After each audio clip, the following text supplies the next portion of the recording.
Hi, my name is Alice, and today I would like to give an explanation about the definition of verbs which are very close to each other but do not exactly have the same meanings.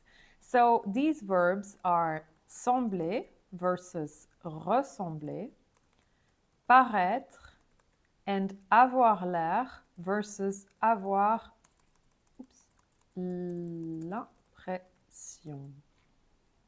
So let's start off by sembler. Sembler means to seem. Sembler. You can use it in two ways. One is combining it with an adjective, and the other one is with what we call the il impersonnel, which I'm going to explain next. So the first way to use it is by saying, for instance, you seem, and then adding an adjective. It could be fatigué, énervé, heureux. So it can be something positive or something negative. So I could say tu sembles fatigué, which means you seem tired. Tu sembles énervé, you seem upset. Tu sembles heureux, you seem happy, etc., etc. If you're talking to a girl, you would want to add an E in the two first situations, and you would want to change heureux and say heureuse. That's how we form the feminine. And the last point I want to make about these adjectives is the two first ones are actually built on a verb. So there is a verb, tired, or to tire. Sounds funny in English, but is fine in French, and énervé, which is kind of, so when it's reflexive, s'énerver, it's when you get upset, and when it's not reflexive, so the reflexive version is this one, and the non-reflexive version is the second one. So the first would be to get upset yourself, sort of, and the second would be to upset someone else. But my point is, the two first adjectives are actually built on the past participle of the verb. So we change the verb to make it an adjective, sort of. And because of that, it's not conjugated depending on the tense and the person, etc., but it's conjugated depending on is it feminine or masculine, and is it singular or plural. So if it would be plural, you would want to add an S here, and you would want to put an S there. So my point is, when an adjective is constructed on the past participle, it takes this form, and it is changing depending on masculine, feminine, plural, and singular. Now, as I said, there's another way to use it seems, which is il semble que le magasin soit fermé, for instance. It seems that the shop is closed, like today, for instance, because of a holiday. In this case, this il is equivalent to when in English you say it rains.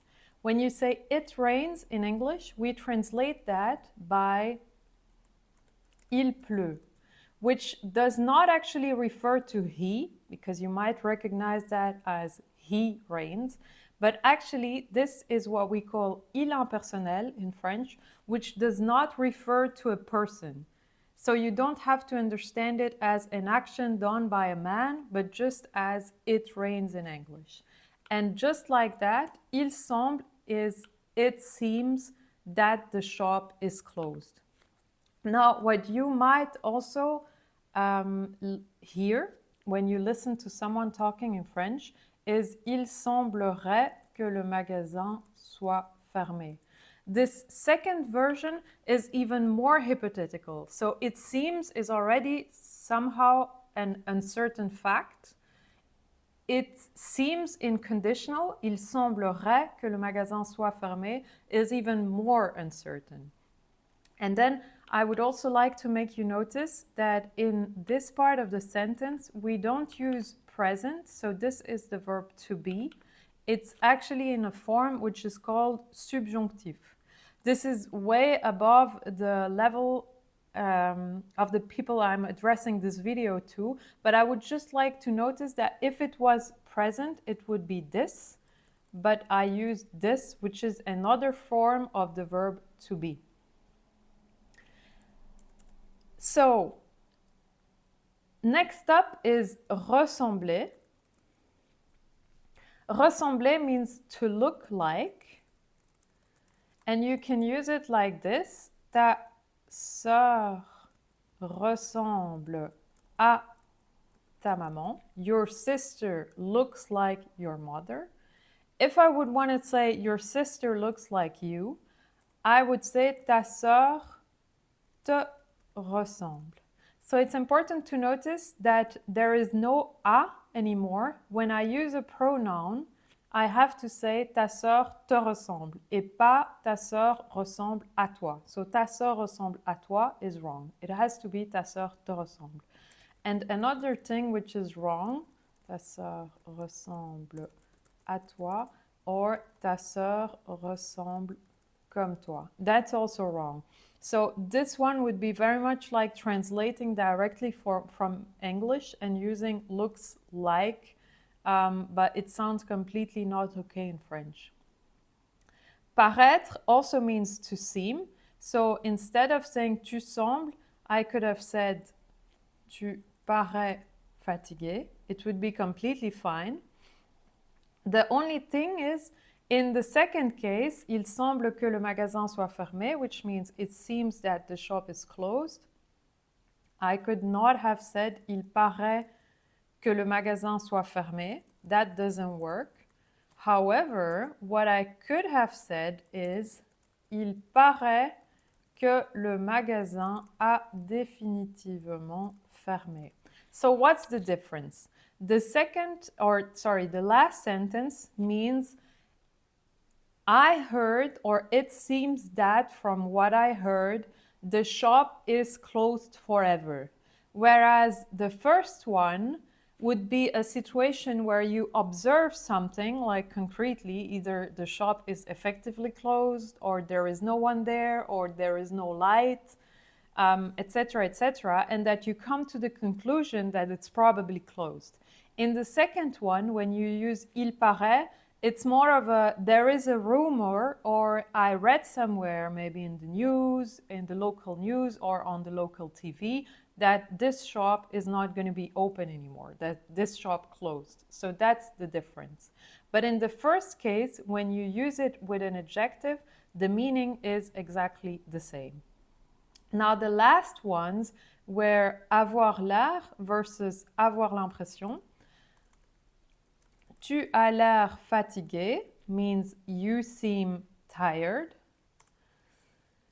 J'ai l'impression que tu es fatigué.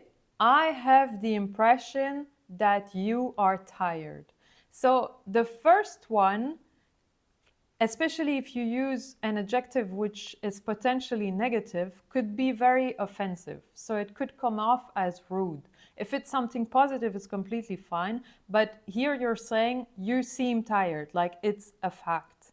In the second one, it's a bit more polite. I have the impression that you're tired. Maybe you're not, but that's my impression. So I hope I could clarify the meaning of sembler, ressembler, paraître, avoir l'air, and avoir l'impression. There are some details that I did not cover, but they're quite complex, and I think they come out of the normal study of the language for a foreigner. I hope you enjoyed the video. If you have other ideas, please leave it as a comment and I'll try to make a video about it. I hope to see you soon. Bye bye.